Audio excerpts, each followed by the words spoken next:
Hi, YouTube. Hello, hello. So, this is something new that I'm trying where I come on and I talk a little bit about a topic.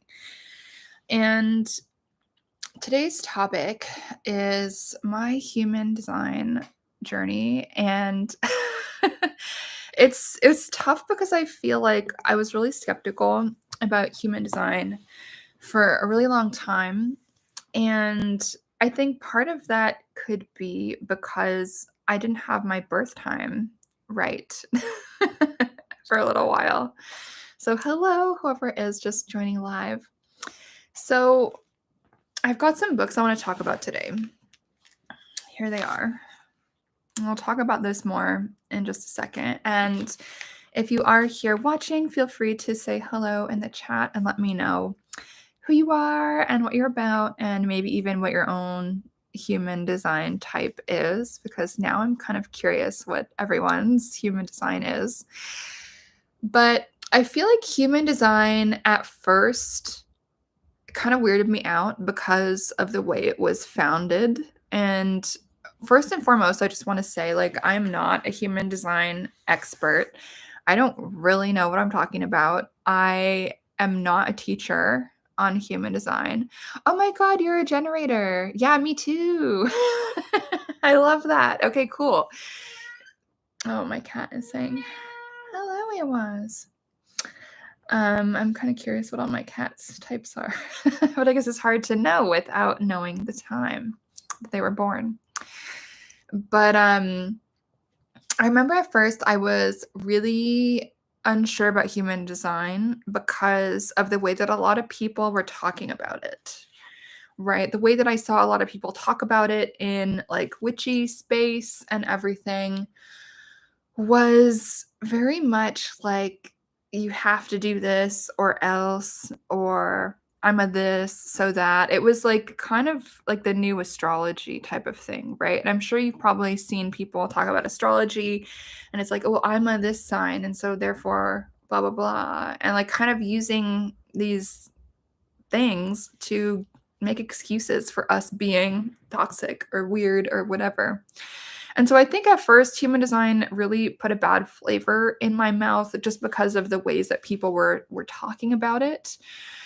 And I guess people do that with astrology as well. So I guess it's not very unique to human design. And the other reason I was skeptical about human design to begin is a lot of the information seems very gate kept.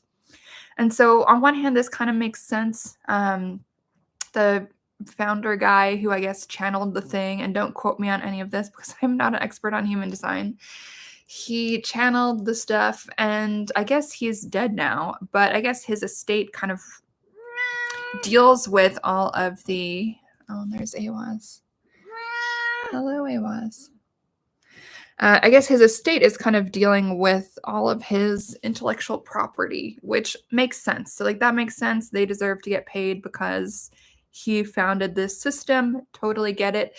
But I think because of all of that, it has made getting information about human design a little bit difficult, especially on the internet, right? And so a lot of the websites that you see about human design, it's just like, oh, well, just book a reading and you can't really get this, and it's just going to be a lot of gatekeeping type of stuff. And oh, my cat just sneezed. It's so cute. And so I found online there to be so much gatekeeping around human design. Like whenever I was trying to look up anything, it was just like, book a reading. You have to become a certified human design expert to know anything about your human design. And that just really bothered me. Like I really didn't like that. And so instead of being frustrated that I couldn't find any information about human design that was actually useful, what did I do? Being the nerd that I am, I decided to grab some books about human design. And I would really recommend this to anyone who is finding the internet human design land to be kind of confusing, because there is just, everyone is just trying to sell you a one-on-one reading. And obviously I provide one-on-one readings for tarot, so I'm not against that. Like I'm not against the one-on-one expertise. But the different thing about the tarot is it's like it's been going on for a bazillion years, and it's possible to Google what everything means. Like, obviously, having a one-on-one expert tarot reader explaining to you what the cards mean will be a great idea, but if you want to, you can find the information, right? Whereas with human design, I didn't really find that to be true, which was really annoying. Yeah, I found it really annoying too. Bella's saying that's really strange they would gatekeep it to that level that you have to pay to become an expert. Yeah, it's very strange. Like, and I guess it makes sense because it's so recent. Like, I think this guy came up with human design in the 80s or something. I don't quote me on that.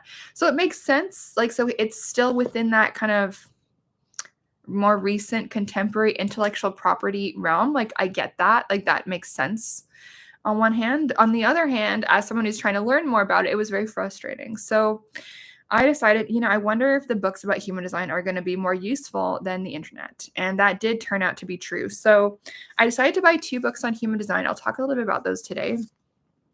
So this is the first one that I read. And I bought both of these at the same time. And I read this one like the same day that I got it. I found it really, really good. And so I got this book. And then I also got this book.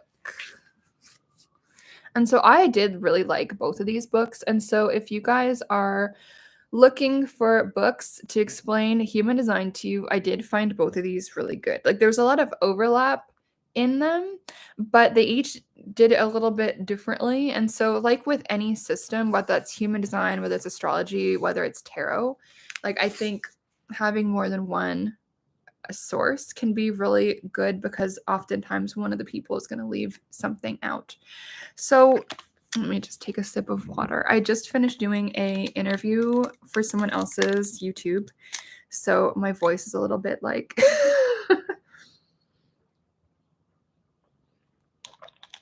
I know Bella is a generator like me, but if anyone else is watching live, let us know what your human design type is.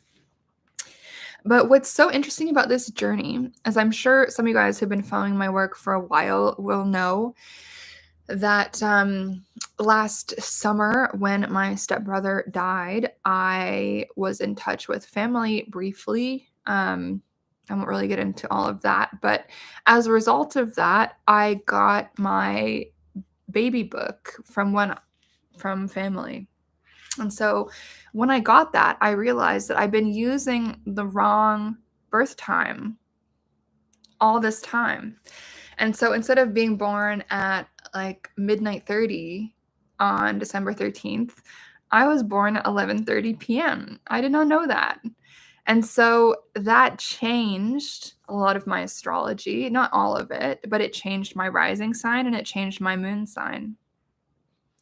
And that was really, really interesting to me because I always thought I was a Libra rising, but it always confused me that I didn't have any Virgo in my chart because I'm so like, I love planning things. I love lists. I loved creating my itinerary, like my schedule when I was undergraduate student. Like, that was my favorite thing, was like planning out my course schedule for the whole year. Like, I've always loved that stuff. And I've always been really OCD about like, I've got my planner, I've got my this, I've got my that. And so when I found that my birth time was changed, and okay, all of a sudden I am now a Virgo rising, I was like, of course, yes, I always knew that there should be Virgo in my chart. And so that was amazing. But what was really, why I'm bringing this up now, is that birth time also changed my human design type. And so at first, when I learned about human design, I plugged in all the stuff and I plugged in the wrong birth time. And so based on that, it was saying that I was a projector. And so I found that really interesting. And at the time, I was like, okay, like kind of like trying to make that fit. Right. And so the thing with projectors, and again, I'm sure there's going to be some human design experts listening to this are going to be like, no, Sabrina, like you're getting it wrong. There's more nuance. And that's probably true. So my disclaimer is like, I'm not an expert here. I'm just talking about my own experience with all of this. But I remember it was saying for projectors, it's like the energy kind of goes in waves. And to some extent, that's actually always been true for me as well. As someone living with disabilities, like my energy does kind of fluctuate. And so I tried to lean into that. Right. And so I tried to take these big, long moments of rest. And I tried to be like, well, this thing says I'm a projector. So I'm just going to be like spending a lot of time chilling and relaxing and replenishing my energy. And you know what? The more I leaned into that, the more shitty I felt, the less inspired I felt. And I just felt like totally useless and bored and not creative and disconnected from myself, to be honest with you. And I was like, what is going on here? I tried to kind of force myself into that mold. And I kept wondering, why am I not feeling good? You know? And so when I found out my other birth time, I was like, oh, my real birth time is different. So let me plug this into, oh my God, my hair is bothering me. Let me plug this into the human design generator and see if this changes anything. And guess what? It did. So it changed my human design type from projector to a generator. And so what I saw from this, and I'll read some of this from the books here because I want to give you guys an example today of how all of this relates to me and like how like true this shit is. And I don't do this to be like a total self-obsessed narcissist. I'm sharing my own journey so that you guys can maybe be inspired to go on your own journey with human design, even if you never teach it, even if you never get a reading. Just to be like, oh shit, well, maybe there's some insight here that I can take something from, because this stuff can be so specific. Like, obviously, your type is just a small aspect of it, but some of these things are so specific that people who've been following my work, people who know me, will be like, holy shit, that is so you.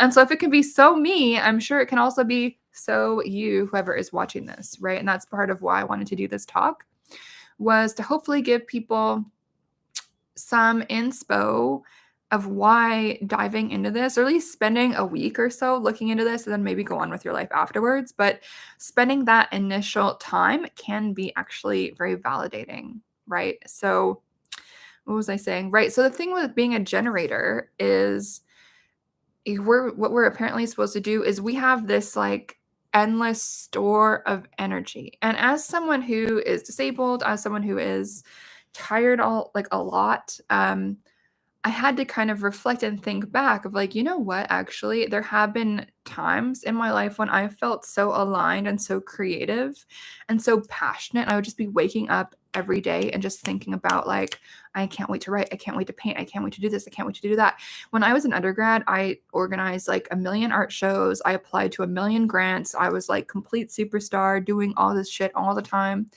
And I was also in that cycle when I was creating my book, Witchbody, and I was also in that cycle in summer 2020. So I was like thinking back to these times when I was able to be so productive. And I had no deficit of energy despite being a disabled person. Like I was always like, go, go, go.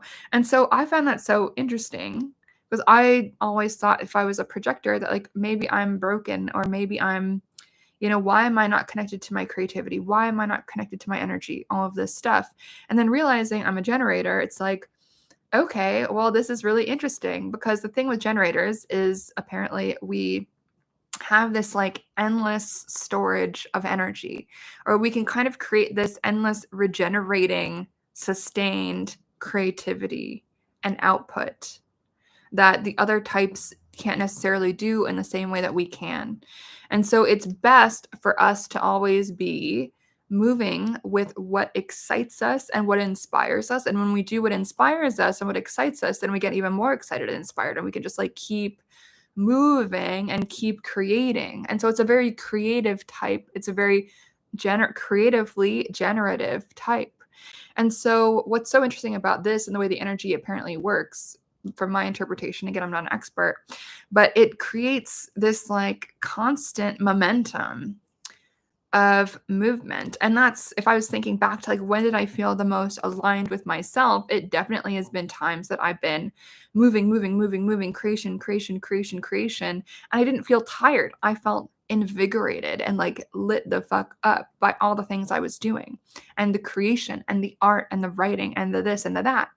And I was like, oh shit. So by taking all these rests, by resting so much, by thinking I'm a projector, I'm actually popping the balloon of my generator creativity and my generator energy. And I'm like, shit, that's really true. So I maybe read these books, I don't know, maybe a month ago. I don't know. And I was like, okay, well, this sounds really fucking true. So maybe if I lean into this generator thing, I wonder how I'm going to feel.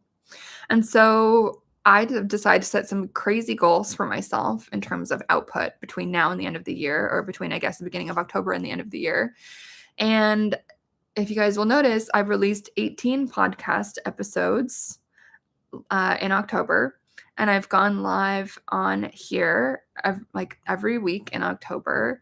I've been posting a lot more on Instagram. I've been sending out more newsletters. I've been doing more. And then behind the scenes, I've also been writing. I finished writing a book that you guys know nothing about. And I fucking wrote the thing, and now I have to edit it. But it's been really, really cool to lean into, oh shit, I'm a generator. Maybe if I just push myself into doing, maybe I'll find myself feeling more creatively inspired. And it's worked. It's happened. And so that's something that's been really, really neat to observe. And so, Bella, in the chat, you're saying you had the same thing happen to you with your birth time. I don't know if you're still here, but if you are, what was your other type that you thought you were before you realized that you're a generator? Or I guess maybe you didn't know because you just found out about human design now. I don't know. But maybe your astrology changed. I don't know. It's pretty cool. And so, anywho, I want to talk a little bit about some of the things in here. And so if anyone is just tuning in, let us know your human design type. But I found this really, really useful, right? For trying to get more in touch with my creativity and getting more in touch with my energy, and to notice more about how does my energy work. So I think this is relevant for everybody. And actually what's so interesting is it says 1987, a Canadian man founded human design. And so if anyone doesn't know what human design is, it's this kind of mix of the I Ching, the chakra system, the tree of life, and then Western astrology. And so this is like the little human design chart thing. It's pretty interesting. And then there's a few different types. And so I have no idea how this dude like sorted this out, but I found it to be like weirdly, incredibly accurate. And so let me just show you guys some other stuff. So a human design chart, for those of you guys who don't know, is going to look something like this. And so you can just Google like human design chart generator and then like put in your stuff. And now I kind of understand what all of this is supposed to be. But, and this is not like a what is human design video. So I'm just going to be talking about how the hell is this relevant to me. So, okay, this is really, really interesting. So those of you guys who've been following my work for a while, you guys will know that I always go for aura photos. Like I do that all the time. I've been going since maybe 2018. And my aura is always like massive. And so what's really interesting with the human design types, each of us apparently has a different type of aura. And so as you guys will see, the generator, which is my type, kind of has the most far-reaching aura, which has been really true with my photos. My aura reader has always commented on that. And so this is super, super interesting. So you can plug in your thing and see like which is your type, how does your aura tend to vibrate. So this is pretty interesting if anyone is interested in energy and how does the energy show up. Pretty cool. And so what else do I want to talk about here? So if anyone isn't sure what this type is, it's like generator, reflector, projector, manifesting generator, and then manifester. And so each of these types, our energy apparently works in a really different way. And so this book says type is the most essential part of your human design. It determines how your aura interacts and communicates with the world around you. And then blah, blah, blah. There's a thing about strategy, signature, not self-theme. But I'm not going to get into the weeds about this because I don't think it's like too much to do. And like I don't fully understand the whole thing. So I just want to talk again a little bit about like how is this relevant to myself? But because I found this really turned things around for me, right? Because over the past, I don't know, like year or so, I I don't know, I was feeling like not as inspired. But ever since I've moved into being like, okay, well, this thing says I'm a generator and I'm supposed to be working with my energy in this way, which I intuitively did when I was younger. And I don't know, for whatever reason, I was able to do that really easily when I was younger. But now I think as we get older, it's like we fit into a little bit of what we should do. We've been able to achieve a certain lifestyle or certain income. And we're like, okay, what do we have to do to kind of keep that going?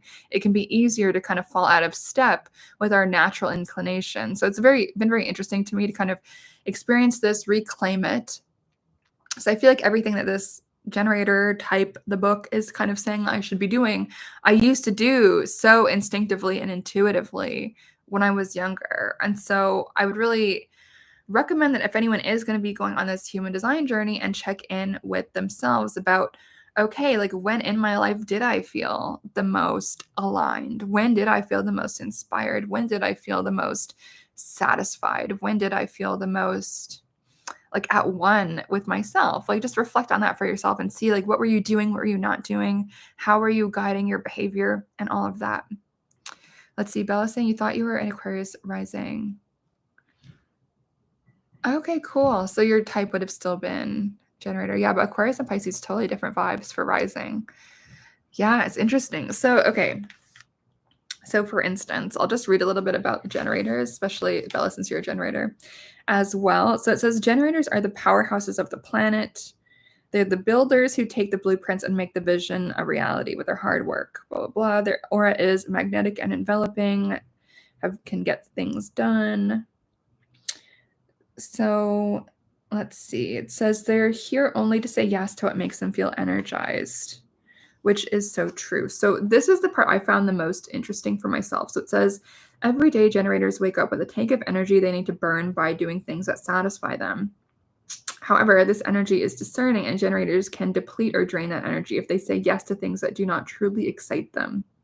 Conversely, and this is the part that I really needed to read, when they engage in energizing activities, their life force multiplies, feeding them and uplifting everyone who comes into contact with their enthusiasm. And let's see what else.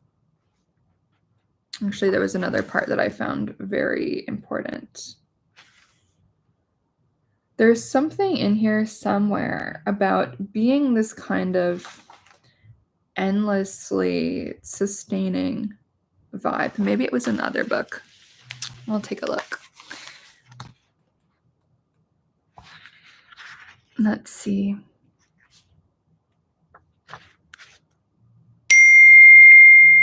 Oh, I just got a nice text message. Let's see. Let's find out. What does this one say about the generators? All right, cool. Yeah, so here's how this looks in this book. And the type is different based on which of these little center things are colored in. And I could get into a whole thing explaining about that, but I won't because it's not what we're doing here today. Maybe another time. But it talks all about using our energy to do what we love. So, okay, it says generators have their sacral center defined, and the sacral center, that's going to be the relationship, I guess, to the chakra system. And it's kind of what all these little friends are. It says this gives you access to a consistent source of powerful life force energy that can fuel you and energize the people around you. You're designed to use up the entirety of your energy in a satisfying way. You are able to build and finish projects and tasks you decide to take on. When you find something you love, you can work on it for hours, completely losing track of time. That completely was 100% accurate for me. And so whenever I felt uninspired, which has been a lot over the past few years, I was kind of like, oh, that's why I was feeling uninspired. It's pretty interesting. And there was something in here somewhere about just the importance of, let's see, doing the thing, the soul-based work, which I found like really, really cool.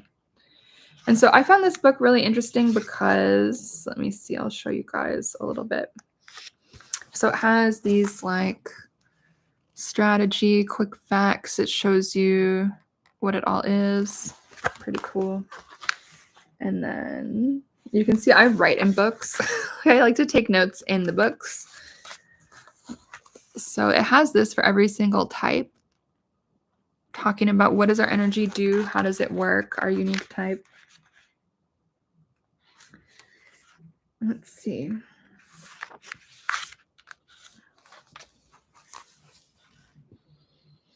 Daily practice, some stuff to kind of get in touch with our unique vibe. I found this really useful, honestly, and putting this into, I only took like a day to read this, a day to read the other books. If you just buy these 2 books, take 2 days, 3 days maybe to read them. Like, I guess maybe I'm maybe a faster reader than everyone. Like, take a week to read them and then implement it. It's been really, really good for me, honestly. I feel so much more inspired and more like myself than I have in a while. So it talks about all this stuff. It's pretty interesting. So let me see.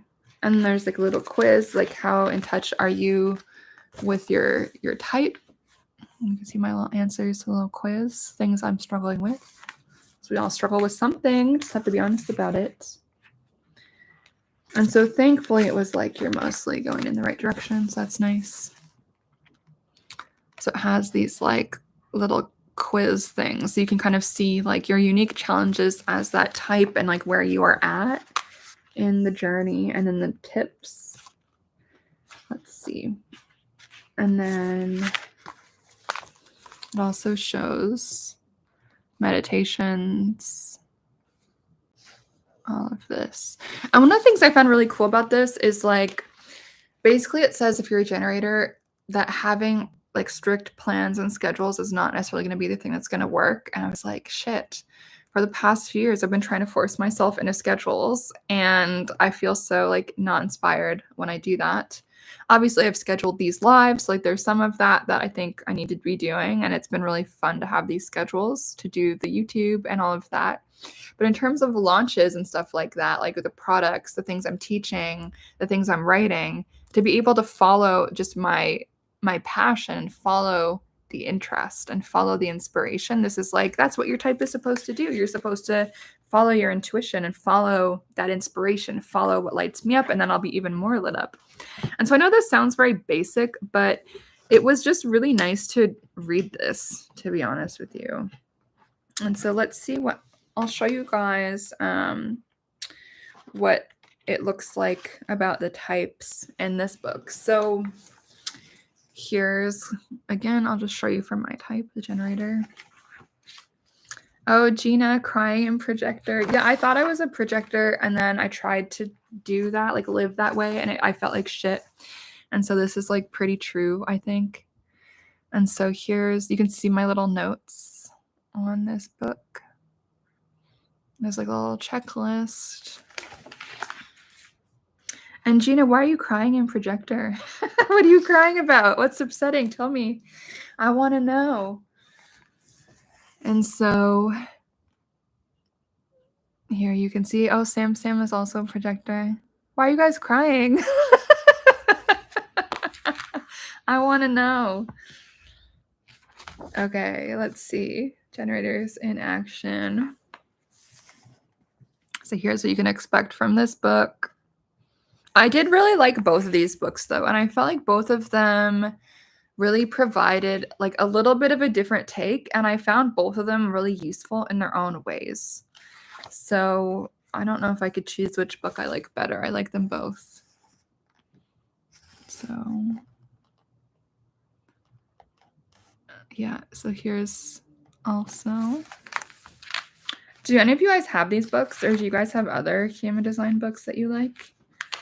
Because I definitely would like to buy some more human design books. Sorry, I keep shimmying. This like YouTube thing is mirroring. It's both freeing and frustrating. Tell me more. Tell me more. Okay, yeah, and then it just like moves to the different types. So yeah, I found this so useful. And so the whole thing about generators, and again, I'm sure some human design experts are going to be like, Sabrina, no, it's more complicated than that. And like, for sure. But since I'm not teaching human design, I just want to talk about how it's been relevant for me. So, after I kind of read this and I was like, "Oh, I'm just supposed to be making things, right? I'm just supposed to be creating." And so I've for the month of October, those of you guys have been following me, whether it's here or on my podcast or on Instagram, you'll probably notice that I've just been embracing like putting out content, like putting out stuff, which I used to be doing a lot in like summer 2020 when we were all under lockdown. And I guess there's nothing really else to do. But I felt like so good summer 2020, despite the like fear of dying and everything. But I was so creatively like in the zone because I kept going live on Instagram. I kept creating content. I kept posting. I kept doing all this stuff. Like I created Magic Without Bullshit, like my biggest course during that time. Like I was just so productive and I was so inspired. And I was spending all of my time on the business and all of my time writing and all of my time creating. And I felt like fucking awesome. Like I felt like I was on fire, like in the best way. And I think part of that was because I let myself generate, right? I let myself produce. I let myself just do stuff, right? And so now I'm kind of like, well, maybe I should just let myself do that again rather than saying like, oh, all this generation, this creation is pointless or whatever, whatever. And so it's been a really fun experiment to notice the more I do, the more excited I feel. The more I do, the more energy I have. Whereas back when I thought I was a projector and it was like you need to rest all the time, I noticed the more I rested, the more exhausted I would feel. And so even as a disabled person, it's so interesting to be like, oh, the more I do, the more I create, the more I want to create, the more excited I am, the more inspired I am. It seems counterintuitive, but now realizing I'm a generator and that's what I'm supposed to be doing, I was like, wow, this is like mind blowing. So it's been like really, really good. And so let me see what Gina's saying in the chat. Gina's saying we're supposed to be the guides and our aura is penetrating, but we have to wait for the invitation. It's made so much sense as to how your life has worked out. Things do usually just come to you when you're just doing what you like, not seeking anything. What the world is not really set up like that. Yeah, it's really interesting. And so I would love to hear about like what that journey has been like for you and like what did you do before you realized you were a projector? Like, did you try to chase things more? Yeah.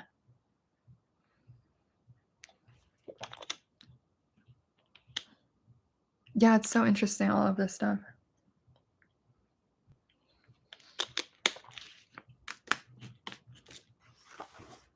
And I'm also curious, Gina, like if you were more in that projector space when you were a kid, like if you more naturally were in that projector way of being when you were like a teenager or a kid. Because if I think back, like I was more deconditioned in my teens and 20s and then summer 2020. So it's like been interesting. It's like I've had these kind of before I even knew what human design even was. I was able to kind of naturally live in these vibes. Interesting. Yeah, exactly. Gina's saying before you realize you're a projector, you would chase things and embrace the hustle mentality, which led to burnout. Yeah. And it's so interesting because when I plugged in my thing and I thought I was a projector, I stopped creating as much and I stopped doing as much because I thought I had to wait for the invitation. And then I felt so uninspired and shitty. And so it's been really cool to be like, oh no, I'm supposed to generate, I'm supposed to make. And then things will kind of happen. So it's been so interesting. And you know what? I think like, because people talk about like being deconditioned, and I think it's like, it's always a this, you know, it's like, it is so possible for like what we should be doing to be like sucking us back. And so even before I knew what human design was, I think there were moments when I was very deconditioned. I was very in my generator creation moment, you know, and it's really interesting because as I got more success and started making more money, I think I became a little bit more fearful of like, well, what if what I'm generating is, you know, people won't like it, or maybe I'm being too honest, or maybe I have too many audience people now that I felt more afraid to say what I have to say.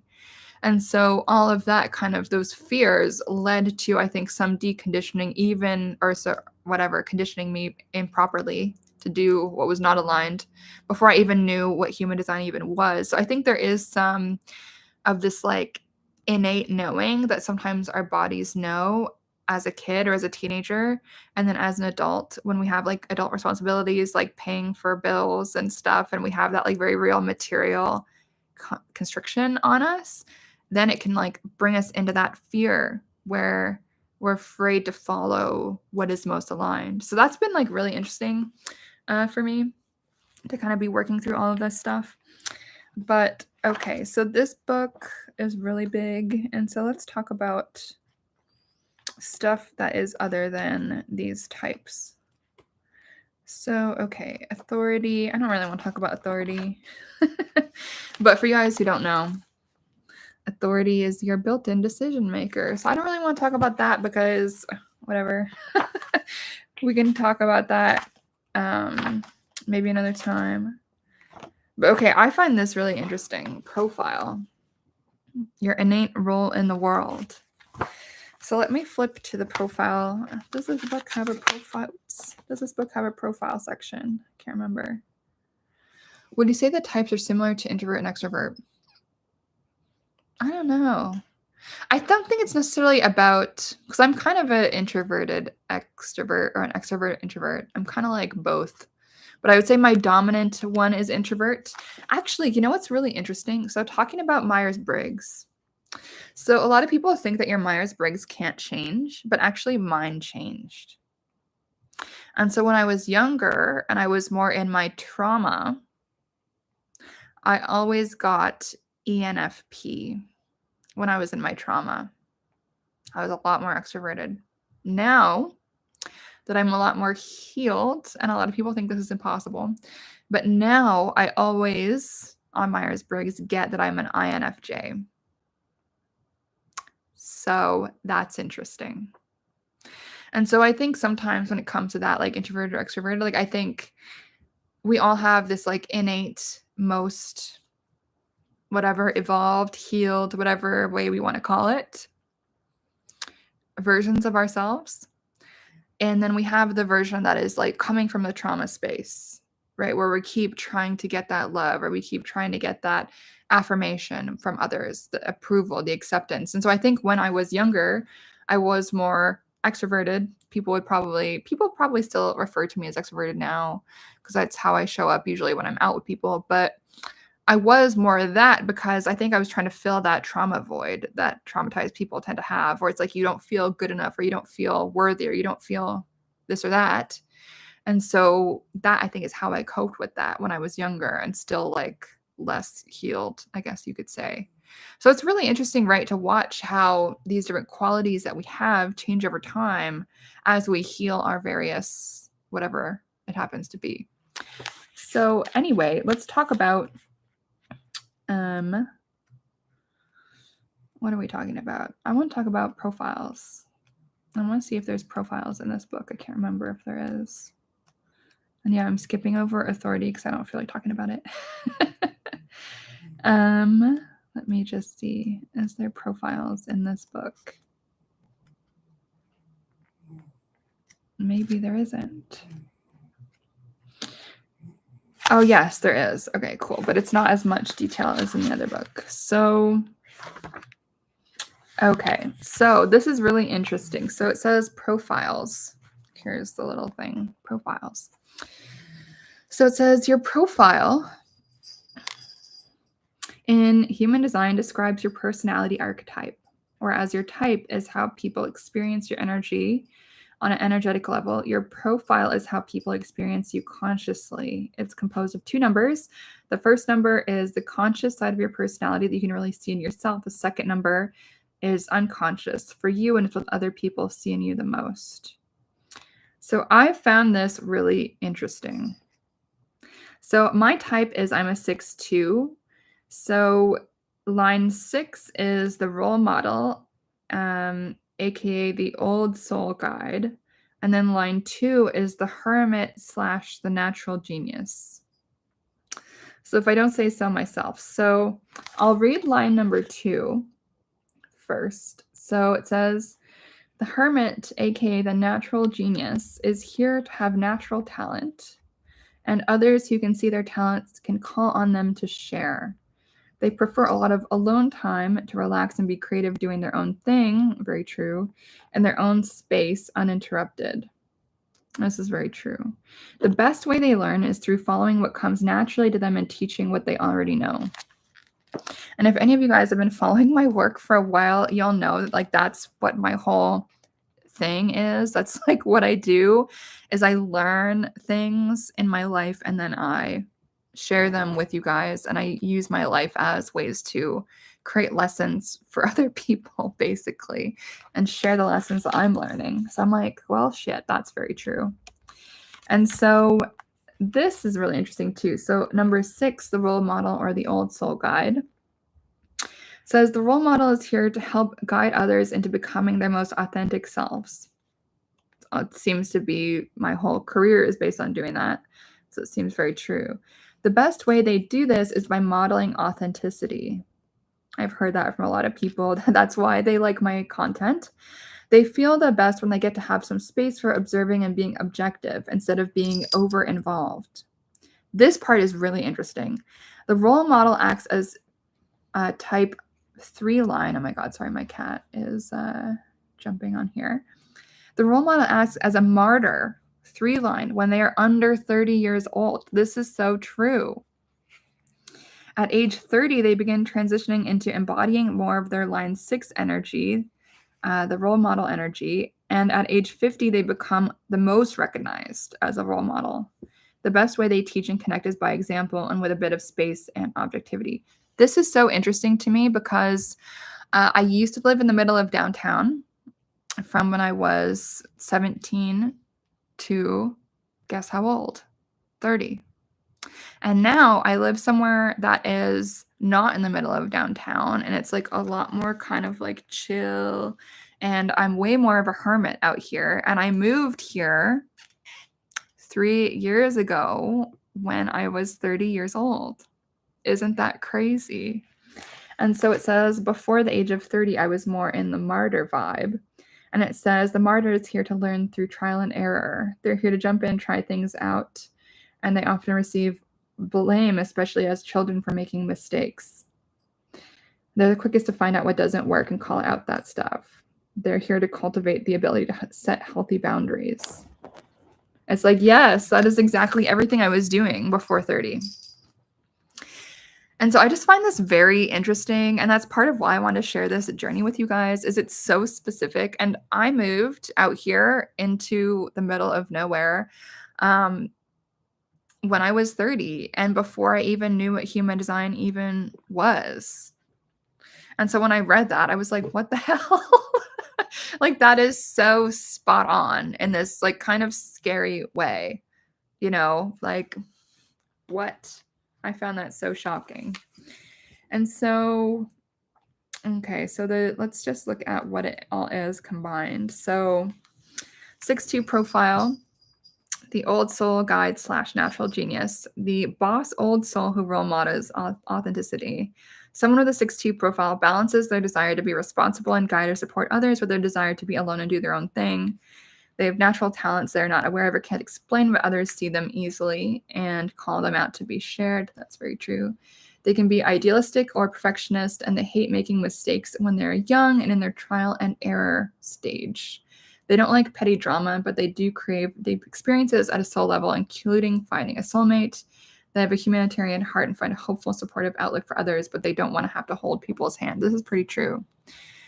So it's crazy. Oh, a few more people signed on. Hi. Well, if you're watching, please let me know what your human design type is.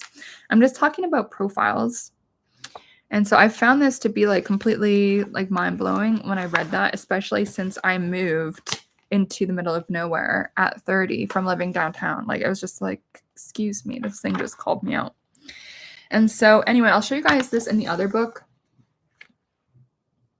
And so I do recommend both of these books. Actually, I found them like very cool. And so as you can see, I circled my type. So it says the role model hermit, which I'm like, well, shit, that's pretty true. And so it says, The profile lines represent 6 archetypes that we all have within us. However, the 2 archetypes we specifically have in our profile would be a big part of who we are and how we each contribute to the world.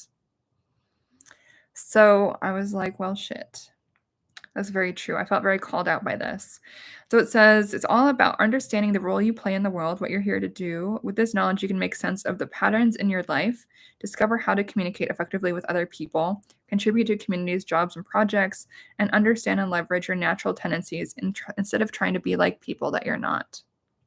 So very interesting. And oh, wow, there's more of you guys here. So just put in what is your type? Do you know? The people who are here watching, if you're subscribers. If you're not a subscriber, you can't comment in the chat. So please subscribe and hit the like button and all of that typical YouTube stuff. And so I'll show you guys, this book kind of shows the information a bit of a different way. So as you can see, I take notes in the books, and I underlined the ones that really resonated with me. And I like it has questions, reflection questions. So it says, let's see, blah, blah, blah. I guess this is kind of repetitive, so I don't guess I need to repeat everything. But I guess maybe I'll just show you guys for all the types, because I kind of like how this is laid out. And then this was mine.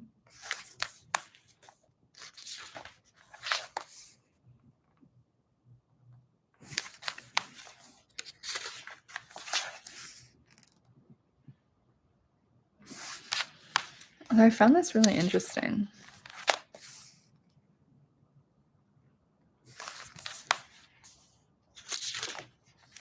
And then this was my other one too. The role model. So yeah, I really do recommend this book. I found it really helpful. And so, okay, let me just show you guys how this represents my type. I'll read it out.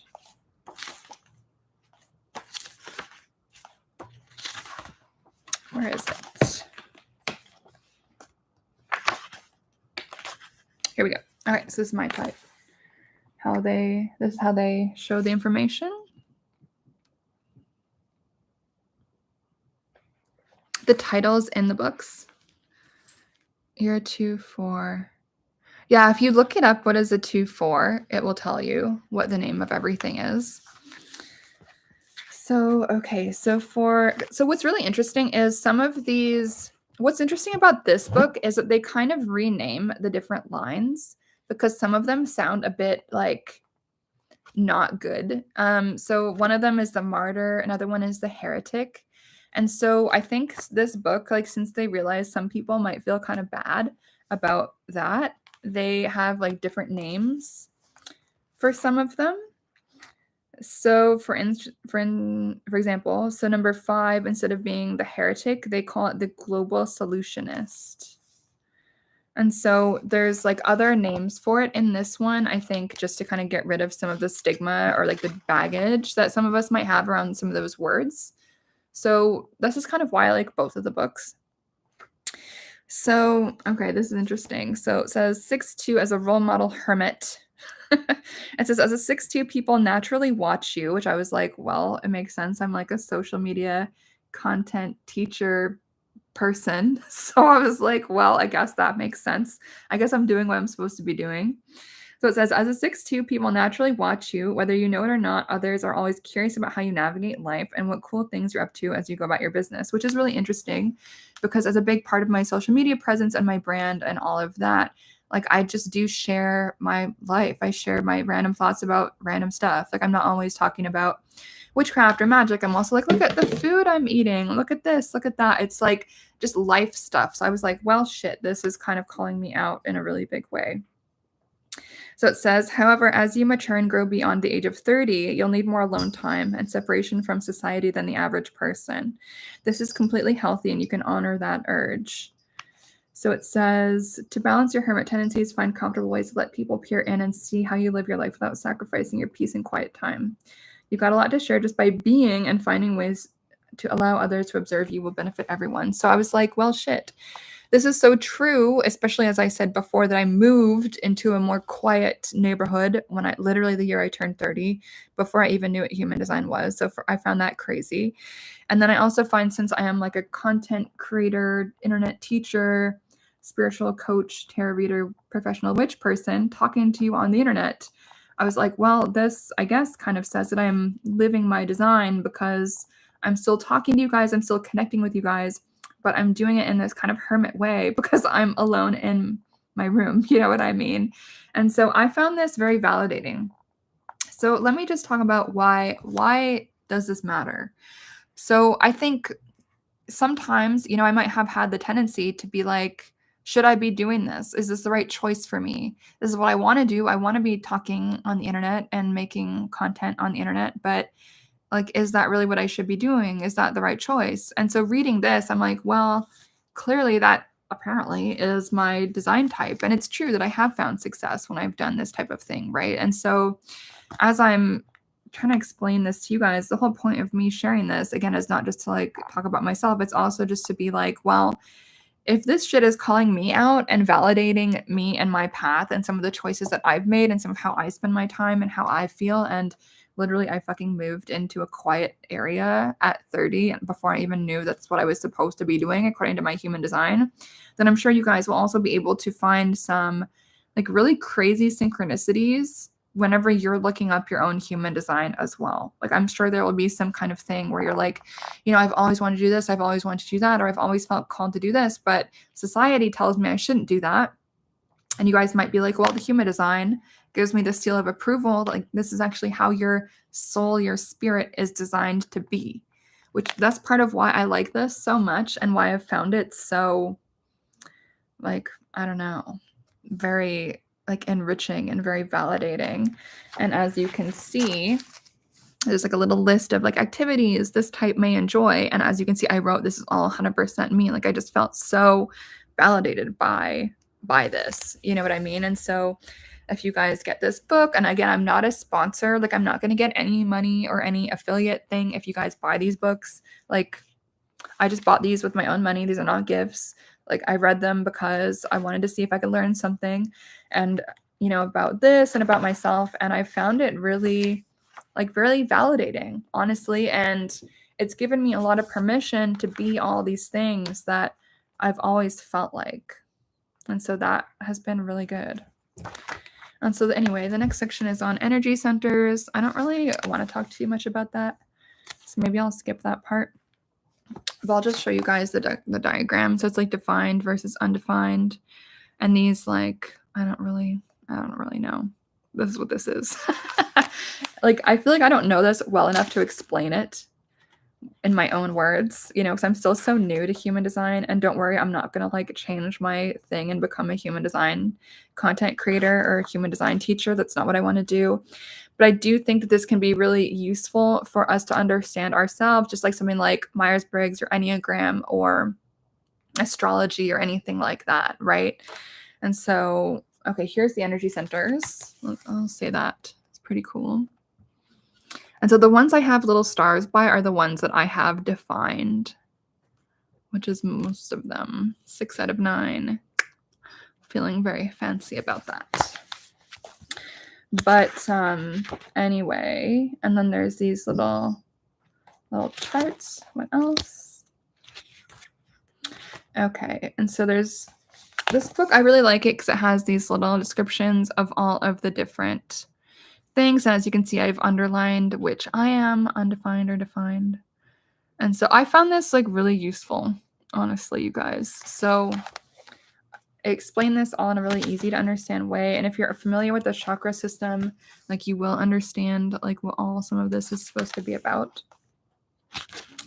And so let me just skip some of these. So the other thing I found the most interesting was the channels and gates. So here's like one diagram of all of this. And honestly, if you don't understand what the hell this is about, that's okay, because like I barely understand what it's about.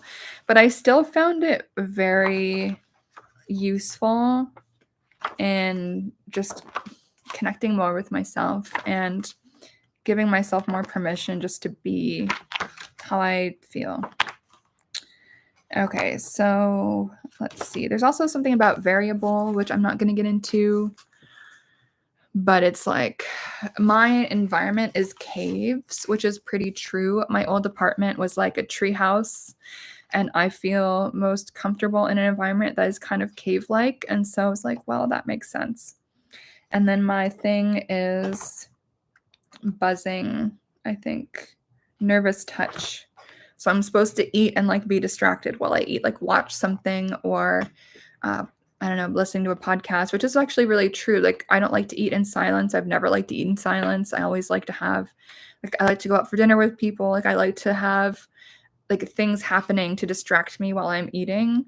It helps me digest better. I've always felt that way. And apparently that's also what it says in this human design book. So that's one of the things that when I was going through this, I was like, holy shit, well, I've always felt that my whole life. And now this thing is telling me that this is me, which is really interesting. And so that's part of what I really like about doing this is like just finding out that stuff and being just validated in some of these things. So this is the caves environment. So my environment is cavesy, very like cozy, secure. You have control over who comes in and out. And I'm just like, I've always kind of felt like that. It's really interesting. Like these places that were naturally comfortable.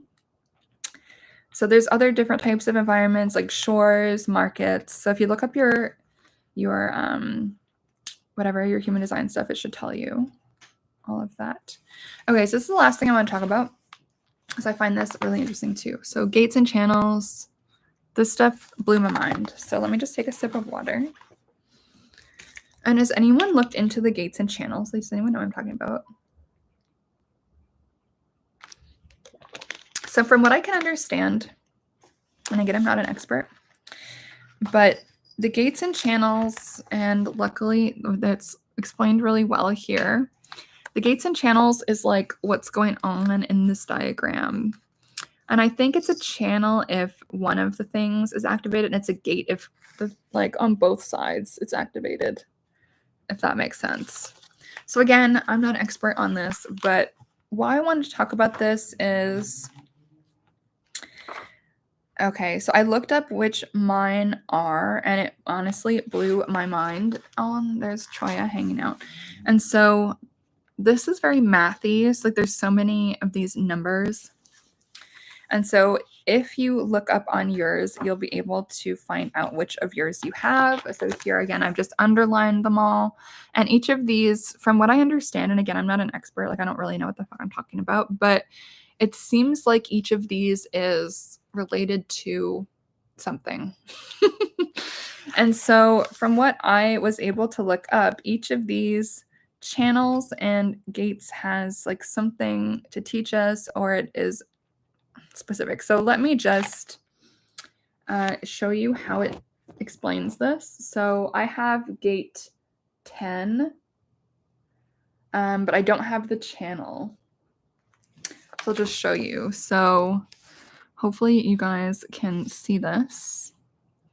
So I have gate 10, but I don't have both of them. So I just have this one. And so it says gate 10 is the gate of behavior of the self. You are here to cultivate self-love and acceptance. It is important for you to live authentically. And by loving yourself, you give other people the freedom to do the same. This blew my mind when I read it because I remember a few years ago when I put in my Instagram story like an open question. I was like, what do you guys get out of following me? Like, why do you follow me? Especially if you're not here for the witchcraft content, because there are a lot of people who for some reason follow me and don't care about the witchcraft content. And if you're one of those people, then hello, high five, welcome.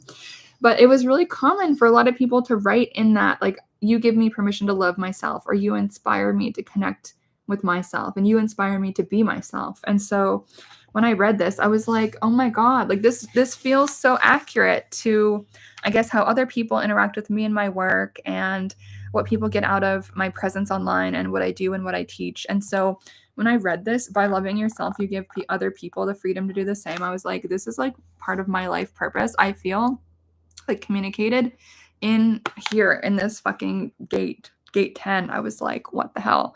And so when I was reading these, it really inspired me to make this video because some of these I just felt really called out. And so I know that not everyone, when you're doing the human design stuff, people kind of just tend to stop on like what type you are. But I would really recommend going into the gates as well because it was the gates that I found the most mind-blowing. So for instance, I have channel 3828, which is gate 38 and 28. So gate 38 is the gate of the fighter, gate 28 is the gate of the game player, and then channel 3828 is the channel of struggle, standing up for what you believe in. So I'll read this to you, but I'll show you also. And so I'll just read this, but I'm sure that those of you guys who've been following my work for a long time will hear this and you'll be like, well, shit. So it says, you are designed to fight for the world you want to see, and struggling against the status quo can be powerful for you.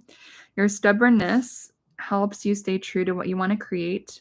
Let other people know that it's healthy for you to struggle and push against what you don't want. It is part of your purpose.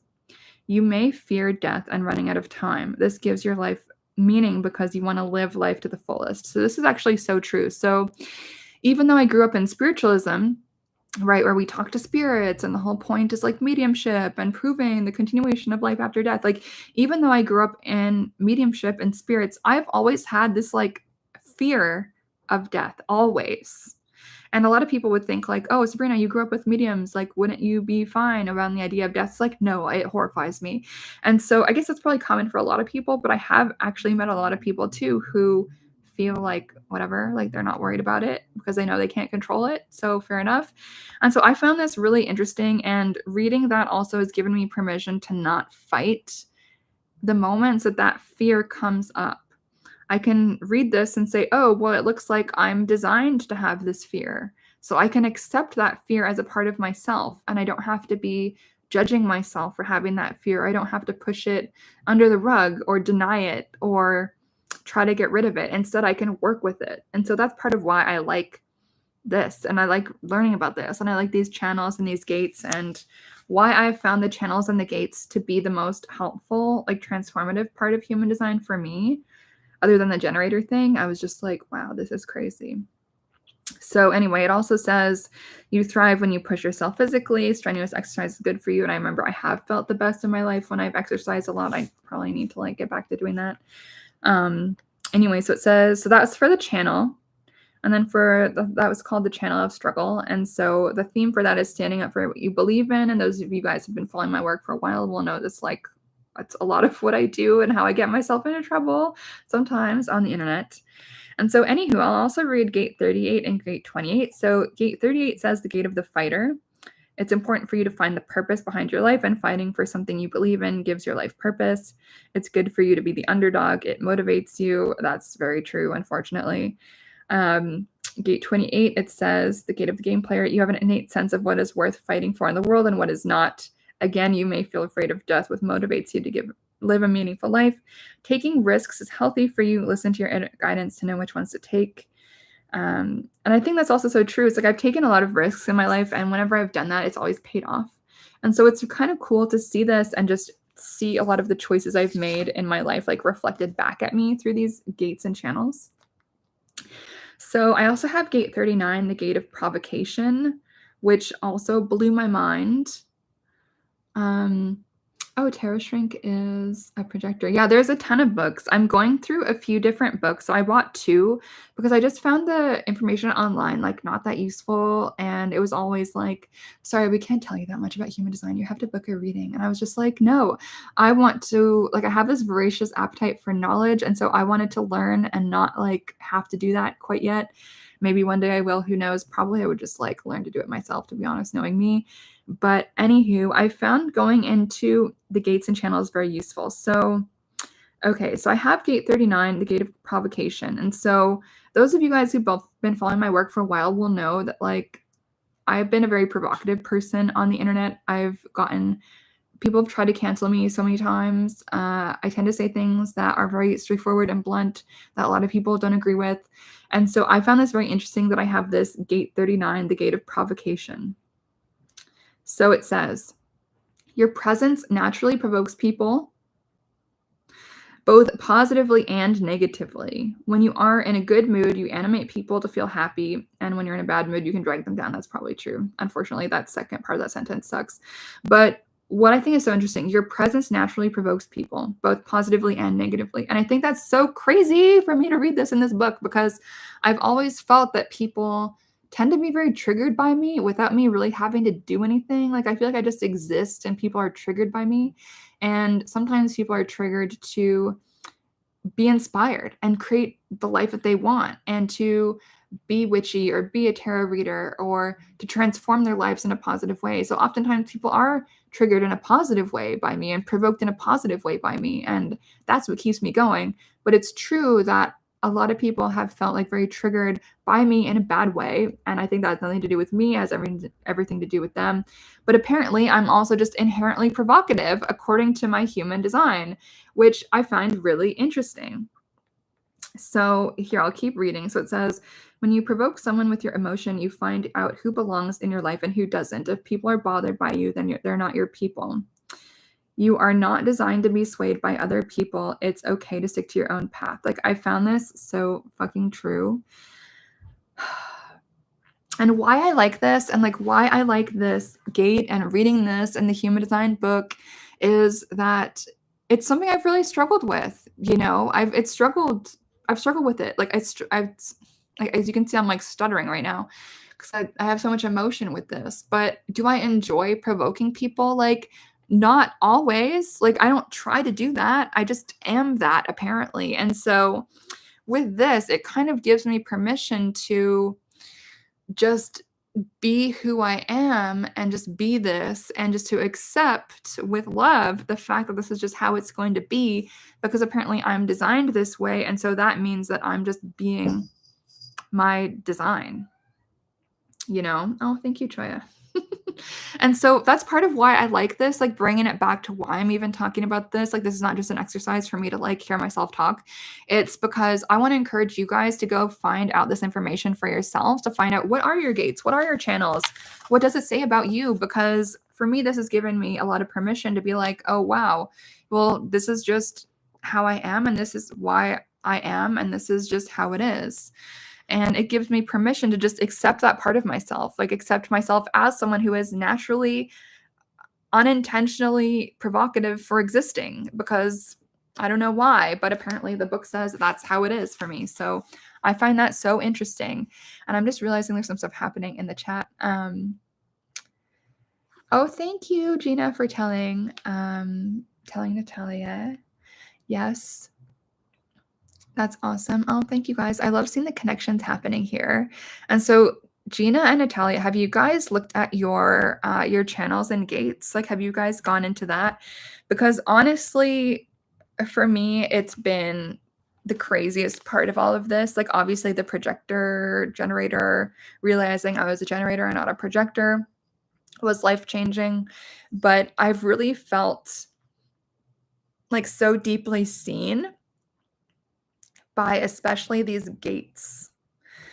And the reason I'm reading not all of them, because there's kind of a lot, but why I'm reading some of them to you guys is because I know that people who followed my work for a while are going to like laugh their asses off at half of these things to be like, oh my God, that's so true. And that's so you. And so I just know that if you guys look up your gates and channels, you'll read this shit and you'll be like, well, fuck, I just feel called out. So let's see. So I also have gate 14, the gate of power skills. It's essential for you to love the work that you do. I also have gate 1, the gate of self-expression. You are here to create for the sake of creating. You're not designed to compare yourself to others since your path is unique. There's just all this stuff, and I'm not going to read everything, but I've just found all of this so grounding and so affirming. I think affirming is probably the best word for it, right? It's like these things that I've always felt like I am, or like these things that I've noticed about myself and how I move and how I do things and how I think and how I feel and what I want to be doing. And I read this and I'm like, shit, this is exactly how I feel. And just to like play devil's advocate, I started looking at other ones that I don't have, and I really like didn't relate to them. You know what I mean? Like I was like, oh yeah. And so it kind of made sense. So let me see. Let me see what else do I want to read from the gates. Yeah, I have some other gates. Let me just see. Those were the ones that really blew my mind. Let's see. So this was kind of interesting. So I have gate 36, which is called the gate of crisis. And so it says, you are designed to experience emotional highs and lows and learn to adapt to your ever-changing inner landscapes. As you move through your emotional cycles, you gain life experience. By embracing change, you can redefine what stability means to you. And I found this really helpful because as you guys who've been here for a while will know kind of my whole story, my whole journey. Like I had a really rough childhood, a lot of struggle there. And so it's really interesting to see that like literally depicted in my chart here over, where is it? Over here with this gate of crisis. And so anyone else who's had kind of like a rough time growing up, I'd be curious to see if you guys also have this gate of crisis here in your situation. Okay, so I also have, I'm not going to read this to you because I feel like I've read a bunch. And there's channel 4130, the channel of recognition, learning through feeling. So I'll just show you guys what this looks like. And so that's part of why I found this like really interesting. I also have the channel of discovery, committing to the experience. You guys can see. And so as you can see, there's like a bazillion of these. So I won't read them all to you. But I found these all just like shockingly, like very holy crap. And so that's part of why I want to really recommend that you guys go deeper than just like, what is your type? Like really get into the channels and the gates. And let me see, there was also one other thing. And so this book, I don't think I found it in this book. Hold on. Where is it? Maybe it's in the other book. But there was also something else. What was it? It was like, it was something that was more specific about, yes, the cross of incarnation.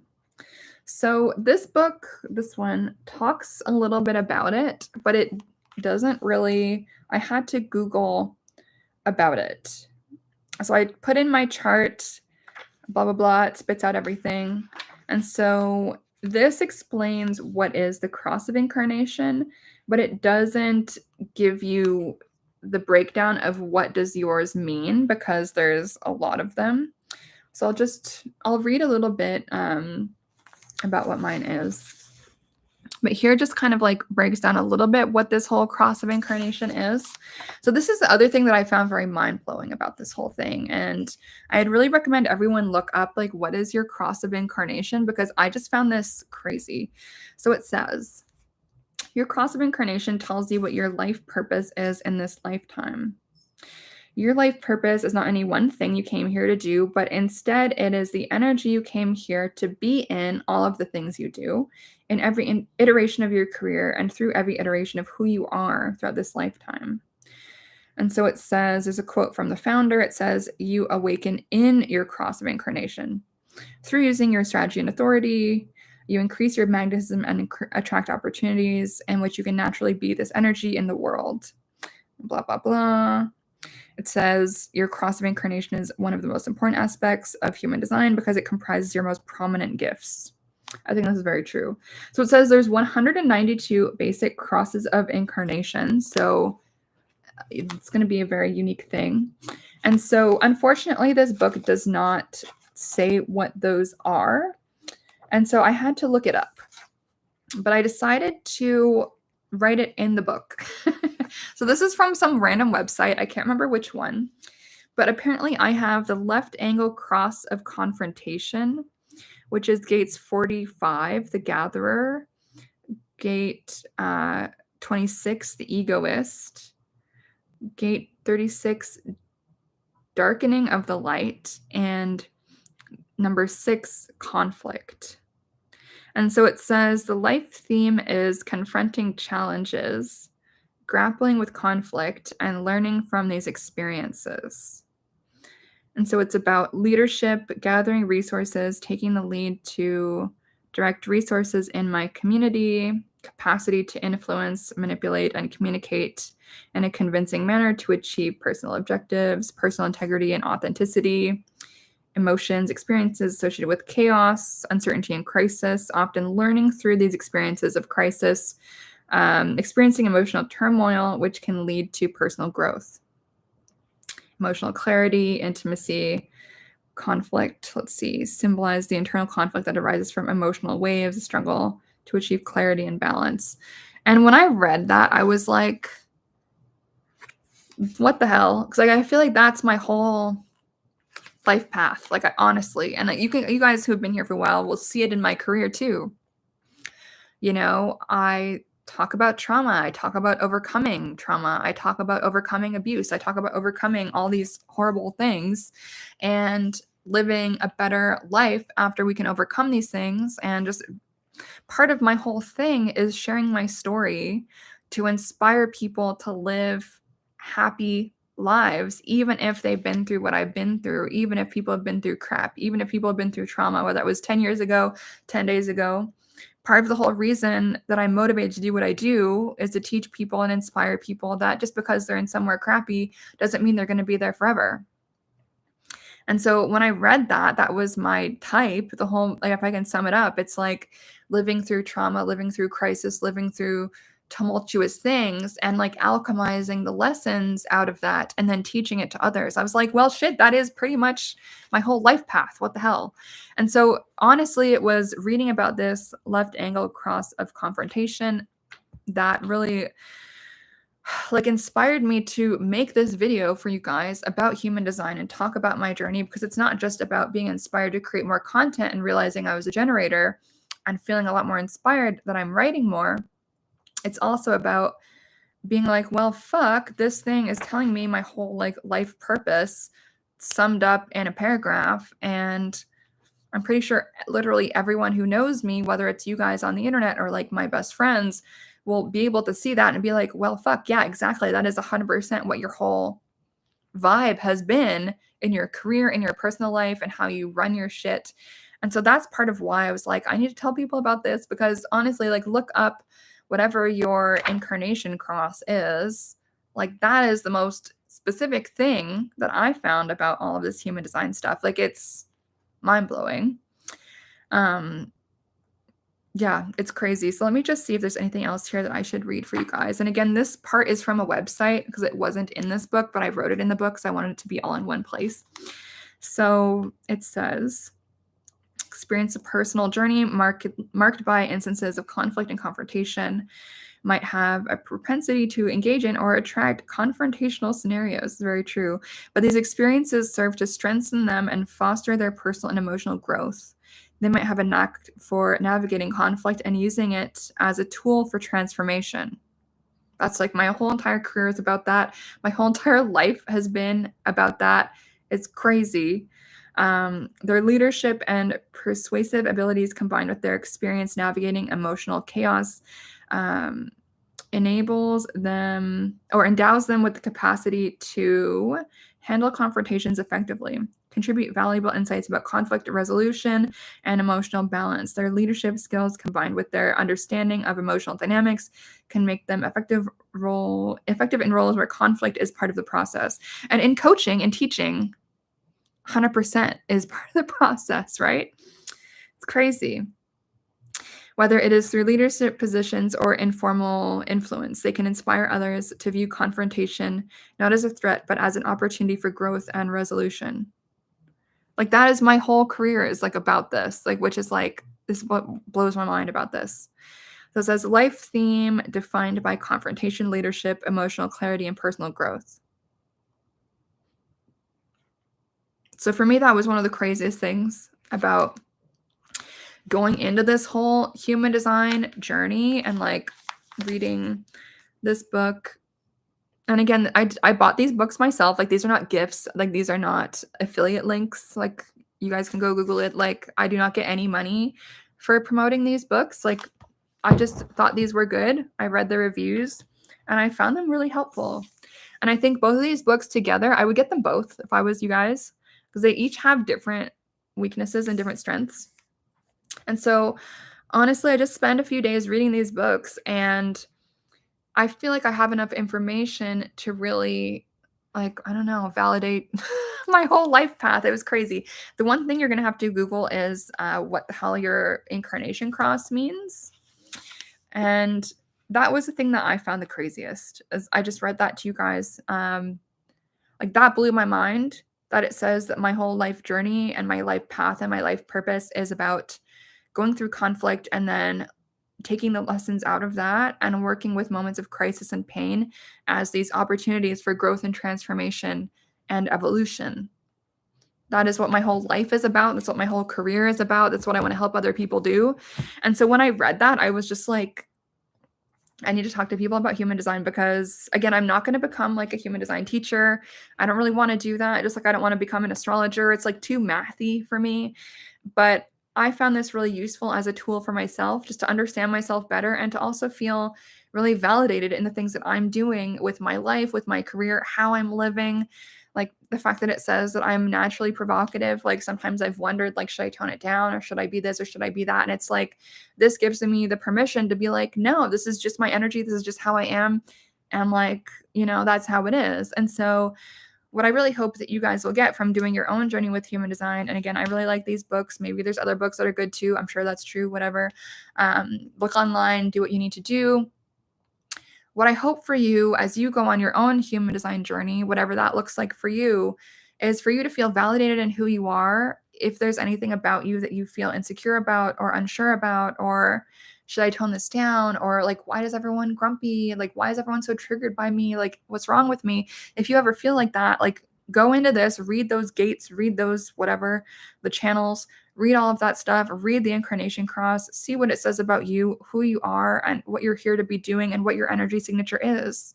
Because, like, I'm sure you guys all probably know, like, I'm a pretty confident person. Like, I'm very happy with myself. I have a very high degree of self-worth and self-belief and all of that. But even I was like very moved, like emotionally, by reading these things. So I was like, wow, I feel very seen. I feel very appreciated. I feel very like validated in who I am. And it also felt like it gave me permission to be who I am. Like I felt very understood and grounded when I read all of this. I'm like feeling very emotional right now, actually. I feel like I'm like tearing up. But I felt just very like fucking seen and validated in reading about this shit, And like I've had a lot of people tell me like, "Oh, you're too much or you're too like why are you this? Why are you that?" Like people get really upset about me existing a lot of the time. I'm like, "Oh, I'm feeling like all emotional now." People get very upset by me existing. And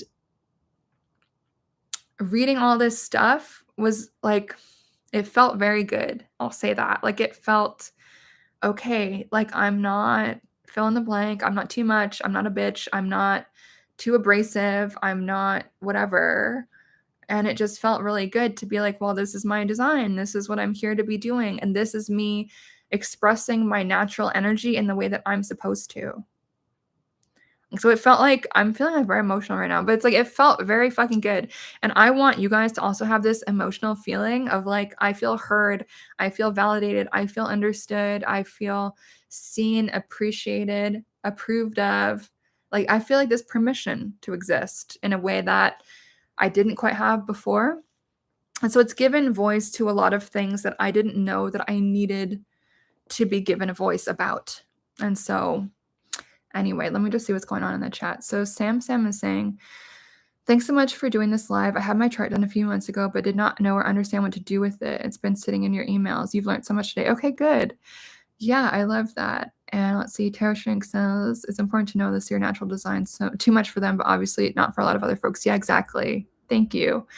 And Yeah, it's so interesting, and again, I'm not a human design expert. I don't necessarily, feel like I need to be, and that's part of why I wanted to do this. This is probably one of the only times I've really done one of these things as a non-expert, 'cause, I talk a lot about things I am an expert about, like mediumship, tarot, witchcraft, magic, spirituality, philosophy.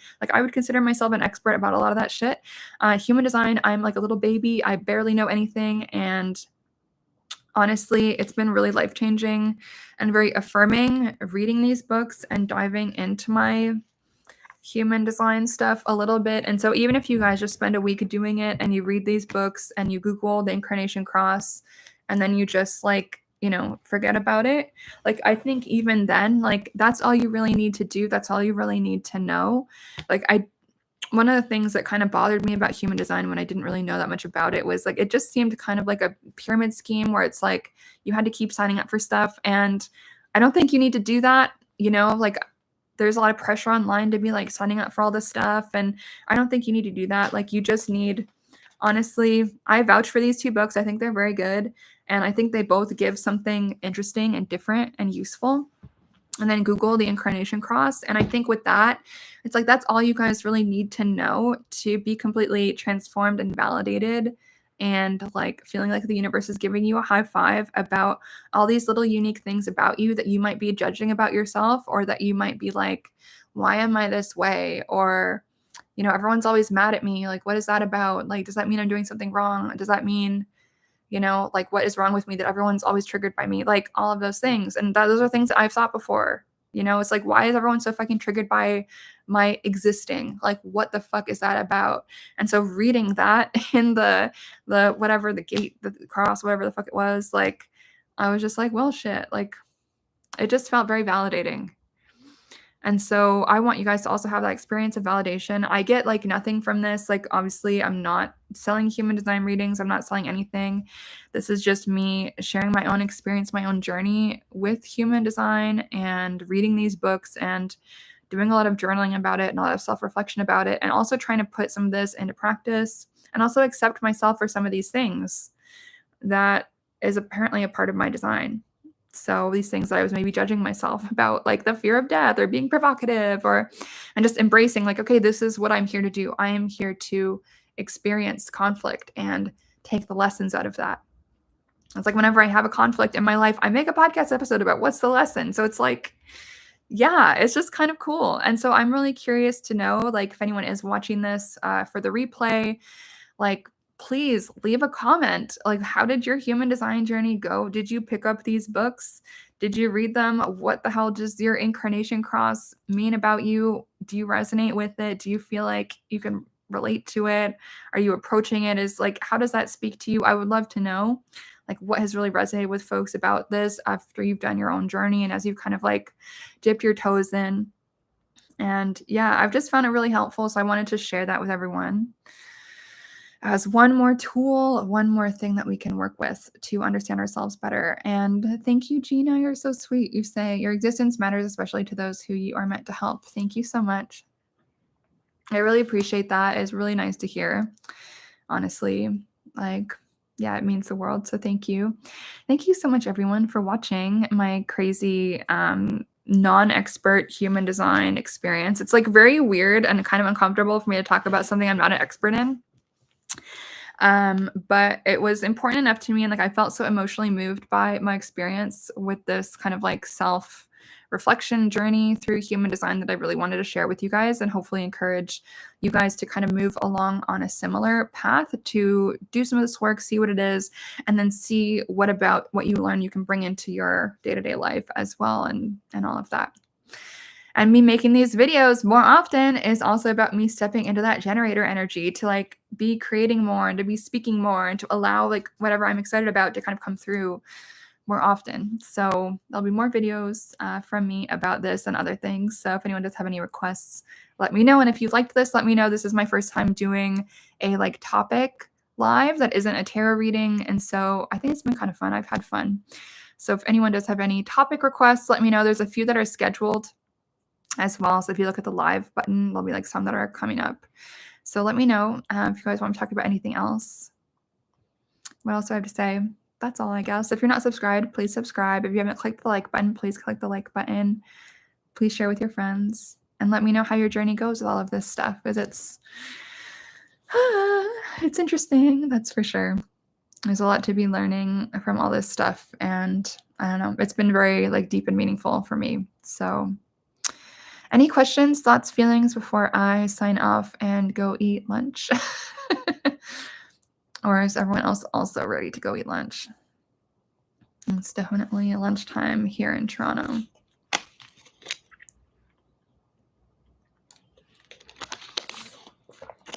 So it looks like there's no more questions.